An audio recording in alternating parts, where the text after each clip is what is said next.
Sanıklardan bir tanesinin benim genel başkanım tutuklandı şeklinde ve mahkemeyi tanımadığına dair, Türkiye Cumhuriyeti'ni de tanımadığına dair ifadesiydi.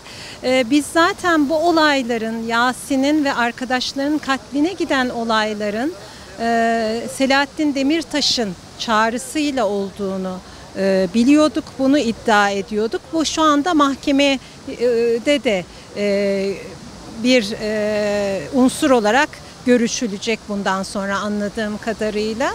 Kürt kardeşlerimizin, Kürtlerin hakkını savunduğunu iddia eden teröristler tarafından bu şekilde katledilmesi, bir çağrı üzerine katledilmesi bizim içimizi yakıyor. Bizim için hiçbir zaman Kürt-Türk ayrımı yokken bugün mahkemede de bir iki sanığın ben Kürt olduğum için buradayım demesini çok sıkıntılı görüyorum, çok üzücü buluyorum ve hayatını kaybedenler de Kürt vatandaşlarımızken.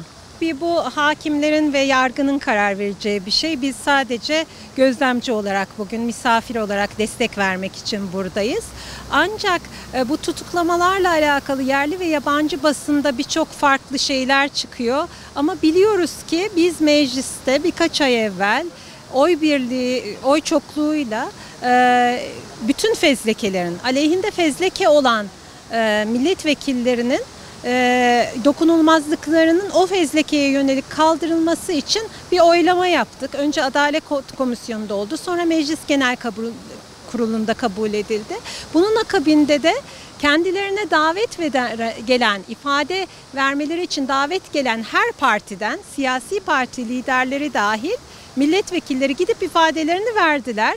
Ama HDP'li milletvekilleri maalesef bir kişi hariç ifade vermeyeceklerini söylediler ve normal hukukta olduğu gibi normal vatandaşlara uygulanan hukuk uygulandı ve ifade vermeyeceğini söyleyen kişiler ifade için savcılık tarafından davet edildi ve getirildiler. Böyle bir süreç yaşıyoruz.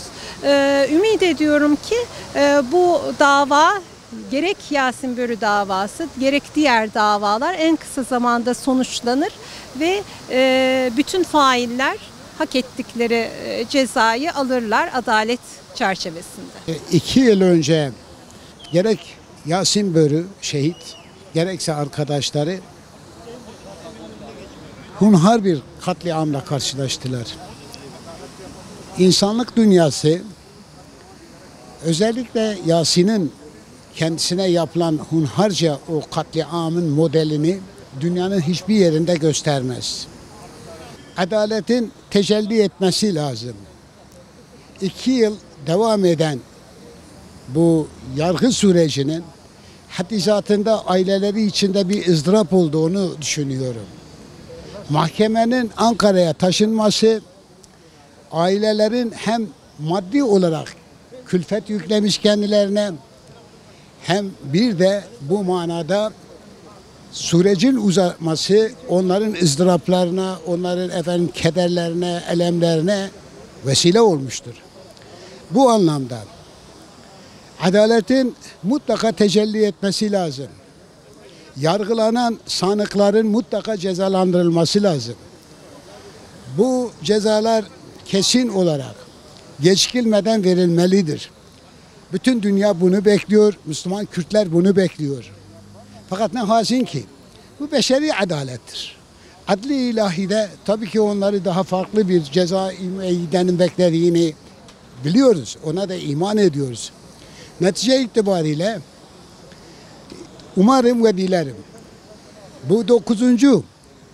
dava süreci 10, 11, 12 olarak devam etmesin ve derhal bunların cezalandırılması hususunda kesin bir karar verilsin.